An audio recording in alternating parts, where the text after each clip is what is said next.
Hi students, मैं अमित कुमार जायसवाल। आज आपके सामने केमिस्ट्री की यूनिट 5 का लेक्चर नंबर 3 लेके आपके सामने आया हूँ। और इससे पहले हमने बात की थी बायल्स के नियम पे और ठोस अवस्था के बारे में। आज हम यहाँ पे बात करेंगे कि चार्ल्स का नियम क्या होता है। चार्ल्स के नियम के बाद आज हम यहीं पे पढ़ेंगे गैलिसाइड का नियम क्या होता है। तो ध्यान दीजिएगा, बायल के नियम में 3 चीजें बताई थी, उसको पहले आप ध्यान दीजिएगा। टेम्परेचर, प्रेशर और वैल्यूम, यानी ताप, दाब और आयतन। ताप क्या है, दाब क्या है और आयतन क्या है, इनका क्या फर्क पड़ता है, इस चीज को ध्यान दीजिएगा। मैंने बताया था जो ताप होता है वो स्थिर होता है बायल के नियम में। बायल के नियम में अगर पूछे कि कौन सा घटक होता है जो स्थिर होता है तो आप बताएंगे ताप। अगर हम पूछे चार्ल्स के नियम में, तो चार्ल्स के नियम में क्या स्थिर होता है तो आप बताएंगे दाब, जो कि स्थिर होता है। और यही पर अगर हम बात करें आयतन किसके नियम में स्थिर होता है तो होता है गैलिसाइड का नियम। गैलिसाइड का नियम आपको इतनी बातें पता चल चुकी हैं। और इस गैस की अवस्था वाले चैप्टर में, इस स्टेट्स ऑफ मैटर में जो हम पढ़ने वाले हैं गैसों के बारे में, 3 घटक पढ़ना है हमको, ताप, दाब और आयतन। इनका गैस पर क्या फर्क पड़ता है। अगर हम ताप स्थिर कर दें तो क्या फर्क पड़ता है, दाब स्थिर कर दें तो क्या फर्क पड़ता है और आयतन स्थिर कर दें तो क्या फर्क पड़ता है, लेकिन किस पर, ये चीज ध्यान दीजिए। अगर हम ताप स्थिर कर रहे हैं तो हमारे 2 घटक बच जा रहे हैं, दाब और आयतन। ये हमने बायल्स में पढ़ा था। दूसरा, अगर हम चार्ल्स देखें P, अगर यहाँ पे दाब स्थिर हो जाए तो बचता कौन है, तो बचता है ताप और आयतन। तो आज हम इन दोनों के बारे में यानी चार्ल्स नियम पढ़ेंगे जिसमें हमारा P स्थिर होगा और ताप और आयतन के बीच में संबंध देखेंगे। इस चीज को आप लोग ध्यान रखिएगा। तो आज तक बायल का नियम और यही पर अगर बात करें चार्ल्स के नियम में, चार्ल्स में क्या होता है, यहाँ पे आयतन स्थिर होता है। जब आयतन स्थिर होगा तो हम इसके बारे में पढ़ेंगे, तो ताप और दाब के बीच में संबंध पढ़ेंगे, ये चीज ध्यान रखिएगा। तो आज का टॉपिक हम आगे बढ़ते हैं और आज का टॉपिक हमारा है चार्ल्स का नियम।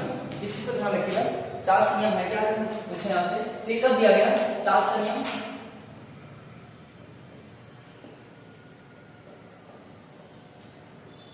चार्ल्स का नियम दिया गया, ये दिया गया 1787 में। इससे पहले आपने बायल्स पढ़ा था, वो दिया गया था बायल का नियम 1662 में।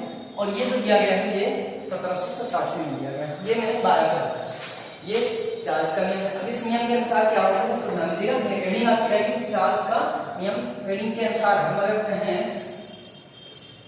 चार्ल्स नियम के अनुसार,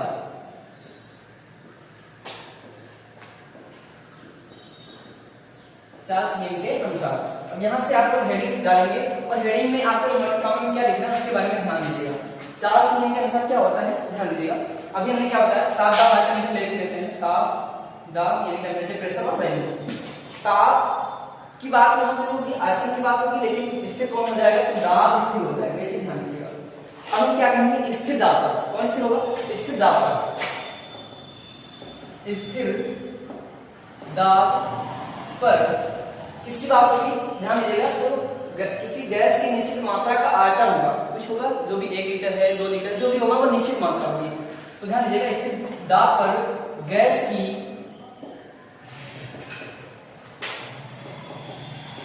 निश्चित मात्रा का आयतन, ध्यान दीजिएगा आयतन B, आयतन किसके समानुपाती होगा, यहाँ पे समानुपाती होगा। बताएंगे कि समानुपाती क्या है। आयतन ताप, उसके ताप से या गैस के परम ताप, ये चीज ध्यान रखिएगा। परम ताप क्या है हम बता रहे हैं, परम ताप के समानुपाती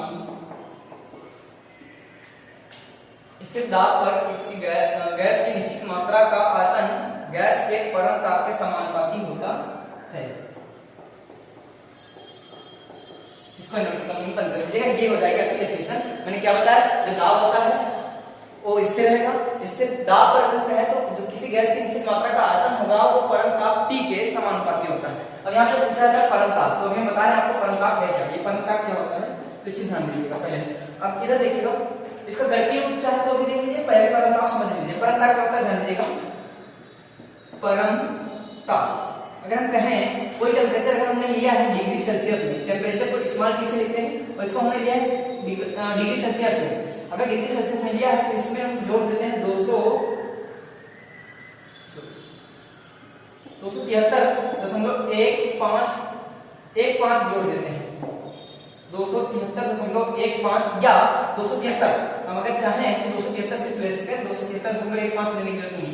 तो इस जो ये जो टेम्परेचर बनेगा हमारा 273 जोड़कर डिग्री सेल्सियस का जोड़ देंगे तो बन जाएगा केल्विन में, ये इसका मात्रक बदल जाएगा, हो जाएगा केल्विन में। तो ये हमारा जो टेम्परेचर होगा इसी को हम कहते हैं परमताप। ये पॉइंट आपको यहीं पर नोट कर लीजिएगा। परमताप क्या है? तो डिग्री सेल्सियस जो टेम्परेचर होगा उसका अगर हम 273 जोड़ दें, जैसे हम कहें जैसे 27 डिग्री सेल्सियस टेम्परेचर है हमारा, 27 डिग्री सेल्सियस प्लस इसमें 273 जोड़ देंगे तो ये टोटल हो जाएगा 300, और ये 300 होगा किसमें होगा? ये केल्विन में होगा। इसको कहते हैं परमताप। यानी ये वाला जो हमारा टोटल जुड़ के आया है ये हमारा परमताप 300 केल्विन हो जाएगा। यानी जब मात्रा हमारा केल्विन में होगा तब वो परमताप होगा, डिग्री सेल्सियस में होगा तो उसमें 273 जोड़ना पड़ेगा, तब जाके वो परमताप में बदल पाएगा। ये चीज ध्यान रखिएगा। आगे बढ़ते हैं, इसका गणितीय रूप क्या है इसको समझते हैं। गणितीय रूप क्या है?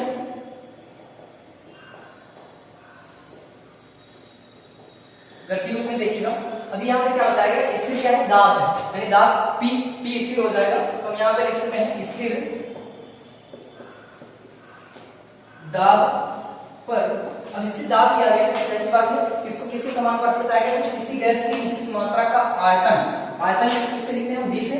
और ये समानुपाती, समानुपाती मैंने बताया था कल, मैंने बताया था बायल के नियम में व्युत्क्रमानुपाती बताया था। जो व्युत्क्रमानुपाती लिखा जाएगा वो 1/, करके लिखा जाएगा, जो भी होगा 1/, में जो भी घटक होगा वो नीचे जाएगा। लेकिन अगर समानुपाती कहा जाएगा तो सीधे इसके प्रोपोर्शनल हो जाएगा, भागफल में जाएगा। तो ये चीज ध्यान रखिएगा। तो क्या होगा यहाँ पे देखिएगा, तो V जो है वो किसके समानुपाती होगी? P, वो भी T कैसी होगी? तो परमताप होगा। ये चीज ध्यान रखिएगा, प्रोपोर्शनल होगी कैपिटल T के, कैपिटल T हमारे यहाँ पे परमताप होगा। आई होप इसका समझ में आएगा। अगर B को प्रोपोर्शनल कहा गया है T के, यानी कहने का मतलब क्या है कि किसी गैस का आयतन अगर बढ़ रहा है तो उसका टेम्परेचर भी बढ़ रहा होगा। कल मैंने आपसे बताया था कि जो बायल का नियम था उसमें हमने ताप इससे माना था, अगर दाब बढ़ाएंगे तो आयतन कम होगा, और अगर आयतन बढ़ाएंगे तो हमारा दाब कम होगा। ये चीज ध्यान दिया था आपने। और आज क्या है? आज के नियम में हमारा दाब ही स्थिर है, लेकिन संबंध किसमें है? इसमें और इसमें है। इन दोनों में अगर बात करें आयतन और ताप, तो आपको पता है अगर एक जार में हम किसी बर्तन में अगर हम थोड़ी सी मात्रा गैस की ले लें और उसको अगर थोड़ा ताप देंगे तो क्या होगा? उसके अणु जो होंगे गतिशील हो जाएंगे और वो थोड़ा दूर दूर भागना चाहिए। यानी उसमें वाटर बल बल या जो उनमें अंतराणु बल है वो धीरे धीरे कम हो जाएगा, टूट जाएगा और अणु दूर दूर होना चाहेंगे, और जिससे कि उसका आयतन क्या हो जाएगा? वो बढ़ जाएगा। तो ये आपको समझ में आएगा, ये आपको समझ में आ रहा है कि V प्रोपोर्शनल हो जाएगा किसके? तो T के हो जाएगा। ये चीज ध्यान रखिएगा। तो यहाँ पे अगर प्रोपोर्शनल है तो क्या हो जाएगा? यहाँ पे V is equal to K dash T। अगर यहाँ पर हम कहें K dash और ये क्या है तो और, इसको हम क्या लिख सकते हैं? और अगर और करके हम इसको अथवा इसको क्या लिख सकते हैं? तो हम ये लिख सकते हैं K dash K double dash करेंगे, वहां पे K dash का मतलब हम K डबल डैश करेंगे। K डबल डैश बराबर यहाँ पे क्या हो जाएगा? ऊपर V होगा अपॉन T। ये आपको समझ में आ चुका होगा। ये हमारा समीकरण नंबर 2 हो जाएगी। वहां पे आपने माना था समीकरण नंबर 1 और ये हो जाएगी समीकरण नंबर 2। ये है बाल के चार्ल्स के नियम का गणितीय रूप। आई होप एक बार समझ में आया होगा। इसके बारे में आगे पढ़ते हैं। तो ध्यान दीजिएगा, अगर हम बात करें ये जो यहाँ पे स्थिर जो दाब है, दाब स्थिर है, लेकिन अगर हम गैस का ताप बदल दें, T1 से T2 ले जाएं तो ये क्या हो जाएगा? तो ये भी V1 से V2 हो जाएगा। आयतन भी तो बदलेगा, मैंने बताया ताप बदलेंगे तो आयतन बदलेगा। आपको ये ध्यान रखना है कि बढ़ेगा या घटेगा। तो हमने बता दिया जब आयतन बढ़ रहा होगा तो ताप बढ़ाया गया होगा तभी, यानी कि ताप बढ़ेगा तो आयतन भी बढ़ेगा। इसी ध्यान रखिएगा, बटे में यहाँ पर आगे ध्यान दीजिएगा इसको। आगे बढ़ते हैं। तो इसके निरूपण के लिए अगर हम दूसरी बात करें तो क्या होता है देखते हैं। इस नियम को याद रखिएगा। आगे बढ़ते हैं। अब आएगा इसके आगे, अगर हम कहें कि दो भिन्न तापों पर, तब अगर दाब स्थिर है, स्थिर दाब पर अगर बात करें, दाब स्थिर है, यहाँ पर कंडीशन मैंने बता दी थी दाब स्थिर रहेगा। तो अगर हम कहें दो भिन्न तापों पर, अगर दो भिन्न ताप कर दिए जाए, यानी एक आयतन ले लिया गया, एक गैस का आयतन है किसी का, अगर हमने यहाँ पे 1 लीटर गैस ली हुई है, 1 लीटर यहाँ भी 1 लीटर है। अगर इसका ताप बढ़ाएंगे तो ये क्या हो जाएगा, ये पहले 1 लीटर थी लेकिन बाद में क्या हो जाएगी, या छोड़िए, अगर इसको हम ताप दे रहे हैं, इसको T1 है यहाँ पर, इसका T1 अगर बदल रहे हैं यहाँ पे T2 हो जाए, T2 कर देंगे तो इसका जो V1 होगा, V1 1 लीटर था, ये क्या हो जाएगा, ये V2 में बदल जाएगा। आपको पता है T1 है, T1 से अगर हम T2 कर दें तो V1 जो होगा वो क्या हो जाएगा, वो V2 हो जाएगा। आपको पता होना चाहिए, क्यों, क्योंकि ताप बढ़ाएंगे तो ताप जितना पहले था उससे कुछ ज्यादा होगा, तो आयतन में क्या होगा, जो जितना था उससे ज्यादा हो जाएगा, इसे ध्यान रखिएगा। तो इसमें अगर दो भिन्न ताप दे दिए जाए, यानी दो भिन्न तापों पर, तो क्या होगा, इस चीज को ध्यान दीजिएगा।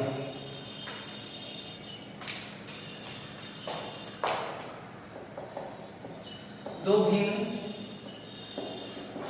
तापों पर गैसों के या गैस के आयतन भिन्न भिन्न होंगे।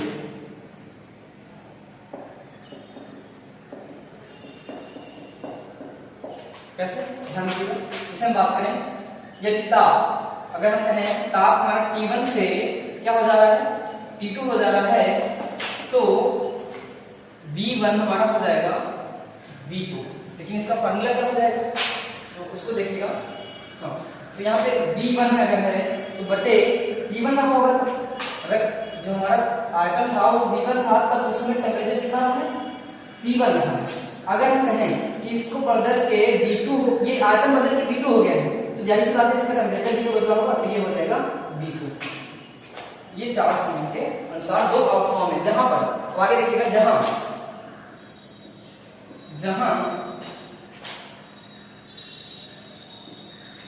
V2 और V1 क्या है, T2 और T1 क्या है, T2 हो जाएगा। अगर हम बात करें कि यहाँ पर V1 क्या है और V2 क्या है, T1 क्या है, T2 क्या है, ध्यान दीजिएगा, जहां T1 और T2 क्रमशः वे ताप हैं जिस समय इनके आयतन या गैस के आयतन V1 और V2, या सीधे कह सकते हैं T1 तथा T2 ताप पर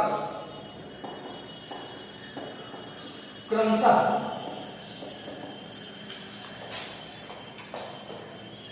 V1 तथा V2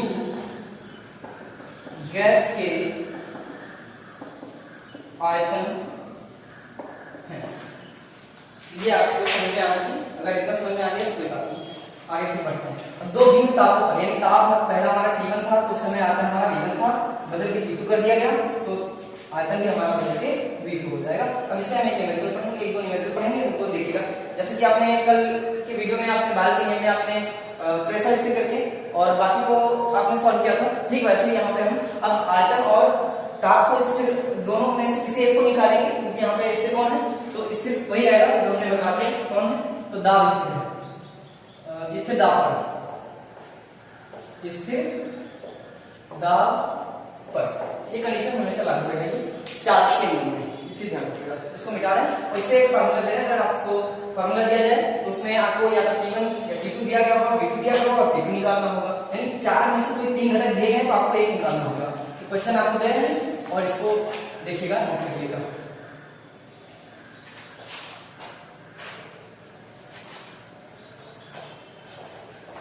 क्वेश्चन को आप समझ लीजिएगा पहले, फिर सॉल्व करेंगे। तो आपके सामने क्वेश्चन दिया गया होगा, क्वेश्चन क्या दिया गया है इसको ध्यान से देखिएगा। 27 degree Celsius 27 degree Celsius temperature है, ताप है, और निश्चित दाब पर एक गैस की निश्चित मात्रा का आयतन आपको दिया गया है 100 ml। आयतन यानी V1 जो हमारा दिया गया है वो दिया गया है 100 ml है। यदि दाब स्थिर रहे, यानी दाब में कोई, क्योंकि चार्ज का नियम क्या कहता है कि दाब स्थिर रहेगा, दाब स्थिर रहे और ताप 2 गुना कर दिया जाए, ताप T1 जो है, T1 जो था उसको 2 गुना कर दिया जाए, इसी T1 को 2 गुना कर दिया जाए, तो हाँ, ये गैस का आयतन ज्ञात कीजिए। अब आपको ध्यान दीजिए कि V1 दिया गया है, T1 इस समय कितना था, T1 यहाँ पर होगा T1 था हमारा 27 डिग्री सेल्सियस। और यहीं पर अगर हम बात करें T2 कह रहा है कि इसको 2 गुना कर दिया जाए, तो एक चीज ध्यान दीजिएगा, इसको परम ताप में रखना है, क्योंकि परम ताप हमारा कितना होगा, जब इसमें हम 273 ऐड करेंगे तो ये बदल जाएगा 300 केल्विन में। आपको पता है ये हमारा परम ताप हो जाएगा, ये हमारा 300 केल्विन आया, ये परम ताप। अब कह रहा है इस ताप को 2 गुना करना है, लेकिन ताप कौन सा, जो ये सेल्सियस में दिया गया है, इसको 2 गुना करना है, तो ये 27 गुना 54 हो जाएगा। यानी T2 आपको दिया गया है, T2 कितना दिया है, तो ध्यान दीजिएगा T2 हमारा है 54 डिग्री सेल्सियस प्लस 273, अगर इसमें ऐड करेंगे 273, ये हो जाएगा 327 केल्विन। ये आपका दूसरा T2 आ गया। अब यहाँ पे हमसे पूछ कर रहा है, तो पूछ रहा है कर दिया जाए तो गैस का आयतन, यानी बाद वाला बदला हुआ आयतन है वो क्या हो जाएगा, यानी हमारा B2 क्या हो जाएगा। अगर इतनी बात समझ में आ गई तो आप ध्यान दीजिएगा। अब चार्ल्स का नियम क्या कहता है, यहां पे लिखेंगे आप चार्ल्स नियम के अनुसार, नियम के अनुसार अब क्या दिया गया था, यहां पे दिया गया था V1 upon T1 is equal to V2 upon T2। अब यहाँ पे सॉल्व कैसे करना है, आप खुद ही सॉल्व करेंगे, बताएंगे, सारी चीजें आपको सामने दी गई, बस इसको रख के सॉल्व करना है। तो ध्यान दीजिएगा V1 दिया गया है, V1 कितना दिया गया है, अगर हम बात करें तो 100 ml दिया गया है, यानी इसी के नीचे हम यहाँ पे बताएंगे V1। और एक चीज पहले इस फार्मूले को आप 55 करना, आप अगर जान गए तो सारी बातें आसानी से जान जाएंगे। यहाँ पे निकालना है, पहले ध्यान दीजिएगा इस फार्मूले को क्या लिख सकते हैं, यहाँ पे V2 दिया है, तो V2 को हम क्यों ना यहीं पर रोक लें, अगर V2 को यहाँ रोक लेंगे तो T2 हमारा उठकर इस पार जाएगा और ये बटे में इधर ऊपर जाएगा बुढ़े में, ये चीज ध्यान रखिएगा। तो हमारा फार्मूला हो जाएगा V2 is equal to V1 into T2 upon T1, ये आपका फार्मूला हो जाएगा। और इस फार्मूले में आपको ये मान रख देना है और आपका आंसर आ जाएगा। अब जो भी आंसर आएगा आप कमेंट बॉक्स में, इसी वीडियो के कमेंट बॉक्स में बताएंगे, ये चीज आप लोग ध्यान रखिएगा। पिछले वीडियो में आपके कमेंट बॉक्स में आंसर नहीं आए हैं, चीज ध्यान दीजिएगा। तो इसका आंसर जितना भी होगा आप लोग हमें कमेंट करके बताइएगा। तो V2 का मान कितना है ये हमें आप लोग बताएंगे। और इसके बाद दूसरा क्वेश्चन क्या है उसके बारे में आगे ध्यान देते हैं और उस दूसरे क्वेश्चन को हम बताते हैं कैसे होगा। तो दूसरा क्वेश्चन आपके सामने दिया गया है और क्वेश्चन क्या दिया गया है कि 27 डिग्री सेल्सियस ताप पर, 27 डिग्री सेल्सियस ताप पर तथा निश्चित दाब पर एक गैस का आयतन 100 ml है। V1 आपको दिया गया है, V1 दिया गया है 100 ml है, या था पहले था, यदि उसी दाब पर, दाब नहीं बदला जाएगा, गर्म करके, ये देखिए गर्म किया गया, जैसे पर ताप बढ़ाया गया होगा, गर्म करके गैस का आयतन 110 ml, ये V2 दिया गया है, 110 ml कर दिया जाए तो ताप में कितना परिवर्तन होगा, आपको T2 ज्ञात करना है। अगर आप ये कह सकते हैं कितना परिवर्तन होगा, अगर तो ये ध्यान दीजिएगा T2 जो होगा माइनस T1 कर देंगे, T1 कर देंगे तो हमारा डेल्टा T निकल के आएगा। ये आपको अच्छे से पता है डेल्टा T क्या है, जो पहले और दोनों के बीच का अंतर है। लेकिन हम यहाँ पे पहले क्या बताएंगे, हम यहाँ पे T2 बताएंगे पहले। ताप में परिवर्तन का मतलब यहाँ पर है T2 से, तो आपको ये नहीं निकालना। अगर आप ये भी निकाल सकते हैं तो अच्छी बात है कि पहले से T2 पहले बाद वाले से पहले वाले को घटाएंगे तो जितना आएगा डेल्टा T आएगा। लेकिन आपको यहाँ पर सीधे ये सेंस यहाँ पर है डेल्टा T2 बताना है, बस ये ध्यान रखिएगा T2 क्या है, यानी बदला हुआ T2 सीधे हम आपसे पूछ रहे हैं, बस ये चीज ध्यान रखिएगा। आपको ये डेल्टा T नहीं निकालना है, आप डेल्टा T अगर निकालना चाहते हैं तो T2 माइनस T1 करेंगे तो आंसर आ जाएगा, लेकिन पहले हमें T2 की आवश्यकता पड़ेगी ना, तो इसको पहले आप निकालिए। और यही आपसे मेन आंसर पूछा गया, ये नहीं पूछ रहे हैं, तो इसे ध्यान दीजिएगा। अगर बात करें तो क्या क्या दिया गया है, एक क्वेश्चन है, अगर V1 पूछे, V1 100 ml दिया गया है, V1 100 ml दिया गया है, उस दिया जो भी था उस दाब पर अगर गर्म करें तो उसका आयतन V2 बदल के कितना हो जाता है, V2 हो जाता है 110 ml। और अगर ऐसा हो जाता है तो ताप में परिवर्तन, यानी पहले ताप कितना था, तो ध्यान दीजिएगा T1 जो था वो 27 डिग्री सेल्सियस था, लेकिन हम इसमें 273 ऐड करेंगे तो परम ताप बन जाएगा और ये बन जाएगा 300 केल्विन। अब हमें पूछा क्या है कि परिवर्तित ताप जो है दूसरा वाला, यानी कि T2 कितना परिवर्तन करना पड़ेगा, जो पहला T1 था 300 था उसको हम कितना कर दें, यानी अब बढ़ा के कितना कर दें, कहने का मतलब ये है 300 है, 340 जाएगा, 350 जाएगा, 330 जाएगा, 310 जाएगा, जो भी जाएगा आपसे सीधे T2 पूछ रहा है, तो T2 कितना होगा ये आपसे पूछ रहा है, ये T2 आपको बताना है। और नियम क्या है आपको पता है, तो T2 आपको ज्ञात कैसे बताना है, सीधे डेल्टा T नहीं निकालना है, ध्यान रखिएगा आपको। तो सूत्र हमारा वही हो जाएगा चार्ल्स नियम के अनुसार, चार्ल्स नियम के अनुसार। चलिए ऐसे अगर हम पूछें तो नियम क्या था, नियम क्या था हमारा, V1 upon T1 is equal to V2 upon T2। यहाँ पे क्या दिया गया है, तो आपसे पूछ रहा है T2 पूछ रहा है, T2 बटे में इसको अगर हम यही रोक लें तो इसको भेजेंगे तो ये नीचे आएगा, आपको पता है, तो ये क्या हो जाएगा, इसके बारे में ध्यान दीजिएगा।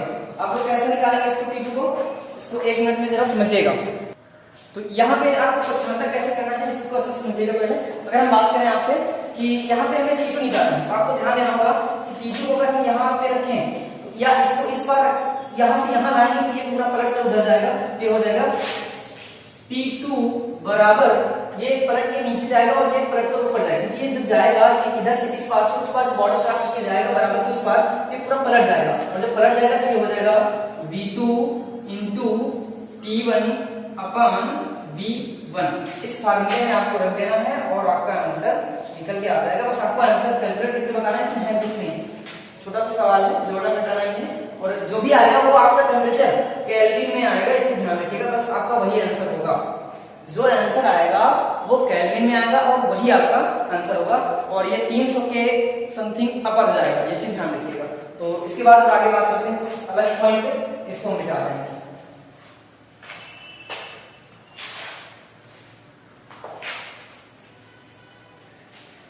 इसके बाद कुछ खास पॉइंट्स हैं, उनके बारे में हम जानकारी लेंगे। और यहाँ पे अगर हम बात करें गैलीलियो का नियम, अगर जानकारी लेना चाहें गैलीलियो का सिर्फ और सिर्फ नियम पढ़ना है, इसमें कुछ विशेष है नहीं, तो अगर देख लेते हैं इसको गैलीलियो का नियम है क्या। अब यहाँ पे हम इसी टॉपिक में पढ़ा लेते हैं गैलीलियो का नियम।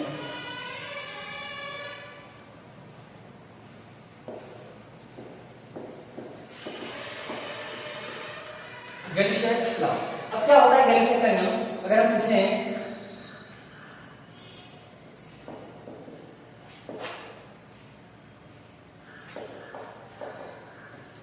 नियम, चलिए देखिए क्या होता है गैलीलियो का नियम और ये कब दिया गया इसके बारे में बात करते हैं। पहले देखिएगा टेम्परेचर, प्रेशर और वैल्यूम, ये तीन चीजें आपके सामने हैं और इन तीन चीजों में आपको पता है कि क्या स्थिर है।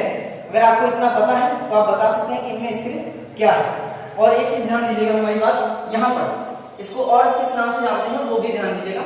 यहाँ पे आयतन स्थिर होगा, और एक चीज ध्यान दीजिएगा, जब किसी के नियम में जैसे बायल का नियम था उसमें टेम्परेचर स्थिर था तो प्रेशर और वैल्यूम बचा था, तो उस नियम को हम और एक नाम से जानते हैं दाब आयतन का नियम भी कहते हैं। जो बचेगा एक स्थिर होने के बाद जो बचेगा वह उसका नियम कहलाएगा। जैसे ये ताप बायल के नियम में ताप स्थिर था तो दाब और आयतन का स्थिर नियम हो जाएगा। दूसरा अगर चार्ल्स की बात करें तो ये जो था इसमें दाब स्थिर था तो इनका जो नियम है आयतन और ताप का नियम हो जाएगा। अब जो तीसरा है इसमें आयतन यानी गैलीलियो में आयतन स्थिर हो जाएगा, और जो ये P दिया गया है P यानी प्रेशर और जो T दिया गया है टेम्परेचर यानी दाब और ताप का नियम। इस नियम को दाब और ताप का नियम भी कहते हैं, इस चीज को ध्यान रखिएगा। तो ये स्थिर रहेगा, इन दोनों की बात करेंगे। ताप दाब का नियम भी कहते हैं, ये चीज ध्यान रखिएगा। इसको और एक नाम देते हैं एमोंटॉन का नियम। एमोंटॉन का नियम भी कहते हैं, इस चीज को ध्यान दीजिएगा। बस इसमें कुछ नहीं है, सेम वैसा ही है जैसा कि चार्ल्स था, बस चार्ल्स में क्या था वहां पे दाब स्थिर था और यहाँ पर आयतन स्थिर हो जाएगा। अब जहाँ पे वहां पे दाब नहीं था वहां पे आयतन नहीं होगा, बस अंदर थोड़ा सा ध्यान दीजिएगा। इस नियम के अनुसार अगर हम सीधे बात करें, इस नियम के अनुसार, इस नियम के अनुसार अगर हम बात करें, इस नियम के अनुसार क्या होता है ध्यान दीजिएगा। अगर हम बात करें स्थिर क्या है तो स्थिर आयतन है, स्थिर आयतन पर ध्यान दीजिएगा क्या होता है, जो दाब होता है, दाब ये किसी गैस का दाब उसके परम ताप T के समानुपाती होता है, सेम। वहां पे जो था वो आयतन समानुपाती था ताप के, यहाँ पे दाब समानुपाती होगा ताप के। इसी ध्यान रखिएगा। स्थिर आयतन पर किसी गैस की निश्चित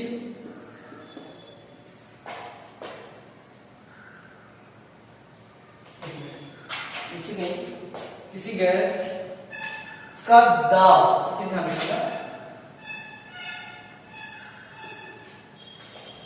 स्थिर आकार की किसी गैस का दाब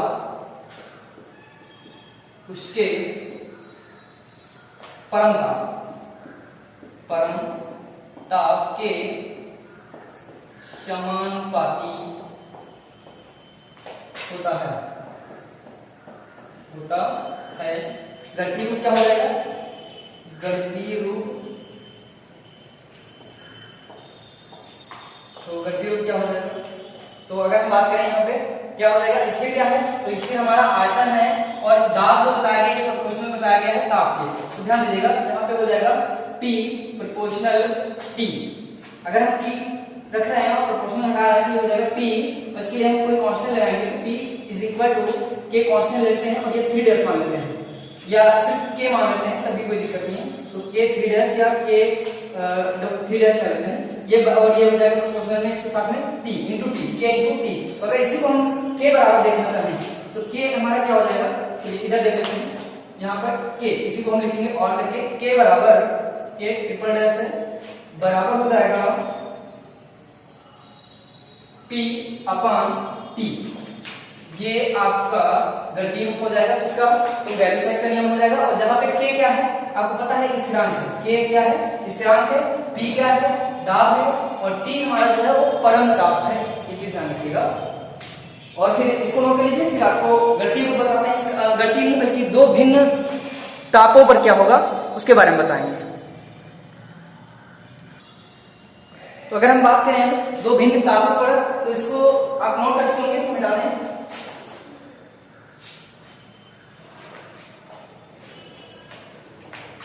ये नियम आपको याद रखना है, k बराबर P अपॉन T। तो दो भिन्न तापों पर अगर हम बात करें, दो भिन्न तापों पर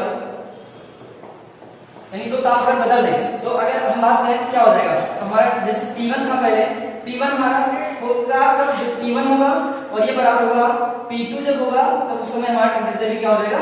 T2 हो जाएगा और ये बराबर होगा स्थिरांक के स्थिरांक, यानी जो k होगा उसके स्थिरांक के बराबर होता है। यानी परम ताप P1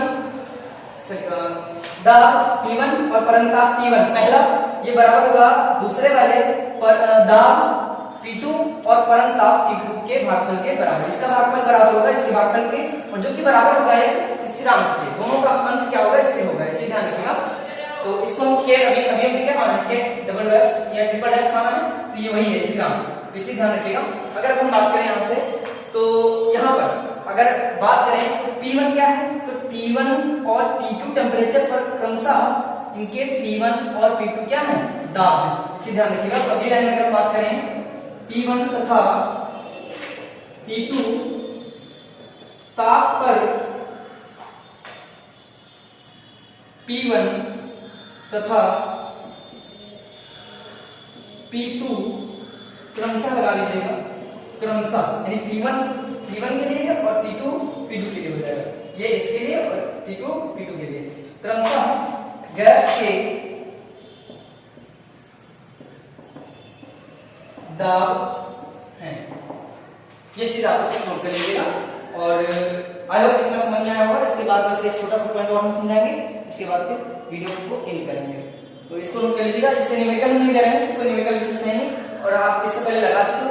अगर कोई क्वेश्चन है नहीं तो आप इसी से रिलेट कर सकते हो, जैसे आपने चार्ल्स न्यूटन में पढ़ा वैसे ही। तो आई होप इतना समझ में आ गया होगा।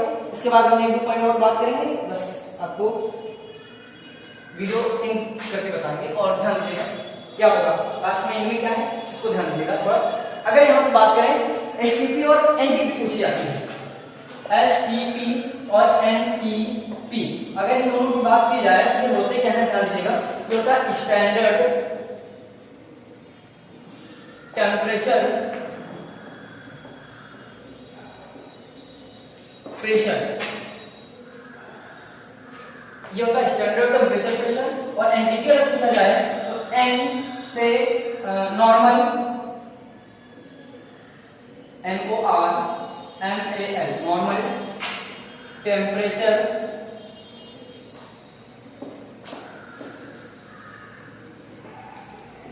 प्रेशर।